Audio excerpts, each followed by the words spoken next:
Assalamualaikum warahmatullahi wabarakatuh. Shalom, Om Swastiastu, Namo Buddhaya, Salam Kebajikan.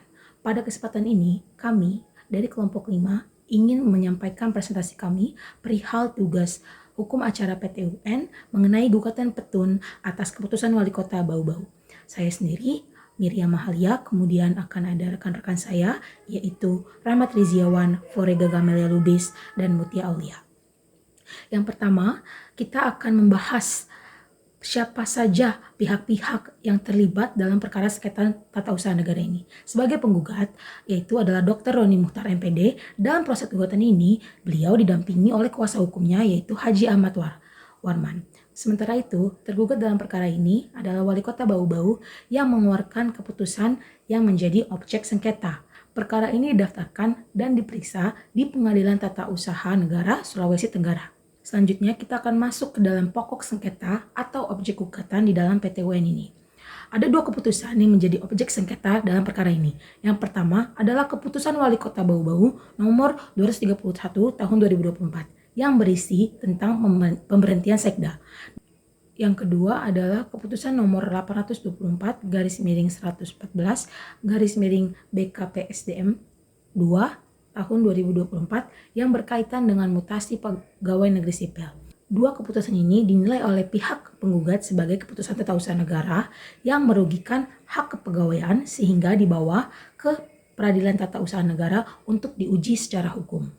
Bahwa berdasarkan ketentuan pasal 55 Undang-Undang Nomor 5 Tahun 1986 tentang Peradilan Tata Usaha Negara Junto Undang-Undang Nomor 9 Tahun 2004 tentang Peradilan atas Undang-Undang Nomor 5 Tahun 1986 tentang Peradilan Tata Usaha Negara Junto Nomor 51 Tahun 2009 tentang perubahan kedua atas Undang-Undang Nomor 5 Tahun 1986, ini gugatan dapat diajukan lamanya dalam tenggang waktu 90 hari terhitung sejak saat diterimanya atau diumumkannya keputusan badan atau pejabat tun negara.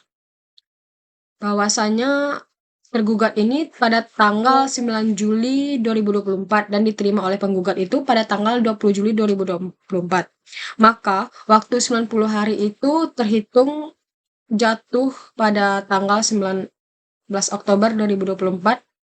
Sedangkan tanggal didaftarnya itu 23 September 2024. Setelah materi selanjutnya yaitu ada upaya administratif yang dilakukan. Yang pertama, keberatan ke wali kota. Nah, di sini pada tanggal 25 Juli 2024, tapi keberatan ini tidak direspon. Yang kedua ada banding ke Gubernur Sultra pada tanggal 7 Agustus 2024. Jawabannya pada tanggal 20 Agustus itu keputusan cacat prosedur dan tidak sah. Karena terdapat pada pasal 75 ayat 2 huruf B Undang-Undang Nomor 30 Tahun 2014 ini tentang administrasi pemerintahan, maka penggugat mengajukan keberatan administratif kepada Gubernur Sulawesi Tenggara pada tanggal 7 Agustus 2024. Sampai dengan tanggal 21 Agustus 2024, Gubernur Sulawesi Tenggara ini tidak memberikan jawaban apapun. Oleh karena itu, jangka waktu 90 hari tadi menurut pasal 5 ayat 1 pemerintah Peraturan Mahkamah Agung nomor 6 tahun 2018 jatuh pada tanggal 7 Oktober 2024, sedangkan gugatan didaftarkan pada tanggal 23 September 2024 sehingga masih ada tenggang waktu yang ditentukan dalam pasal 5 ini. Di sini saya akan menjelaskan kewenangan Pengadilan Tata Usaha Negara dalam sengketa ini.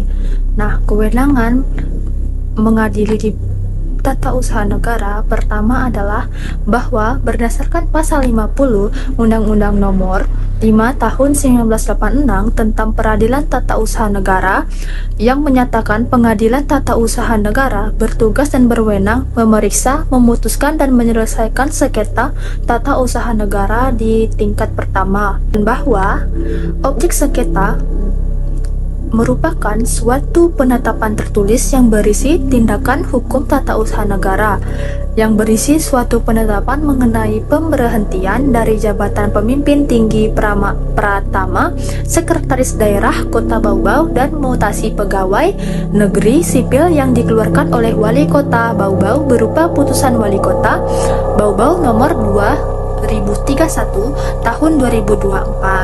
Selanjutnya saya akan menjelaskan alasan dan dasar gugatan. Pertama, penggugat merasa kerugian jabatan dan karir, yang dimana penggugat diberhentikan dari jabatan pemimpin tinggi Pratama Sekretaris Daerah Baobab tanpa proses yang sah dan tidak sesuai dengan prosedur yang diatur oleh peraturan perundang-undangan. Hal ini merugikan karir profesional penggugat karena jabatan sekretaris merupakan posisi penting strategis dalam pemerintah. Kehilangan jabatan ini merugikan kepentingan penggugat baik segi status, pengakuan maupun pengembangan karir.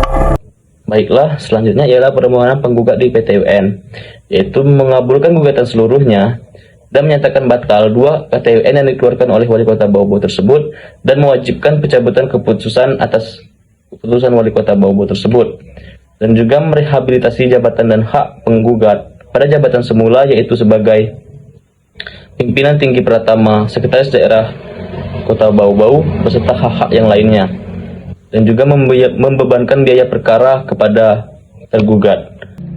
Baiklah, selanjutnya ialah kerugian material yang terdampak kepada penggugat, yaitu yang pertama ada tunjangan jabatan sebesar Rp3.217.500 dan TPP Rp11.812.500. Ada juga tunjangan BBM sebesar Rp14.676.750 dan honor kegiatan sebesar Rp15 juta, serta tunjangan perjalanan sebesar Rp10 juta dan juga THR gaji ke-14, TPP ke-14 sebesar lebih dari Rp29 juta.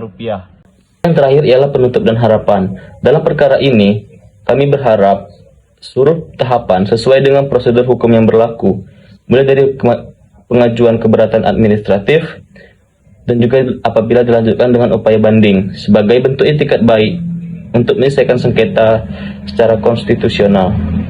Dan juga kami berharap kepada majelis hakim yang terhormat dapat memberikan putusan yang adil dan berimbang, tidak hanya berdasarkan ketentuan hukum tertulis, tetapi juga memperhatikan keadilan dan kepatutan sebagaimana adigiumnya et equo et bono, yaitu berdasarkan keadilan dan kebaikan.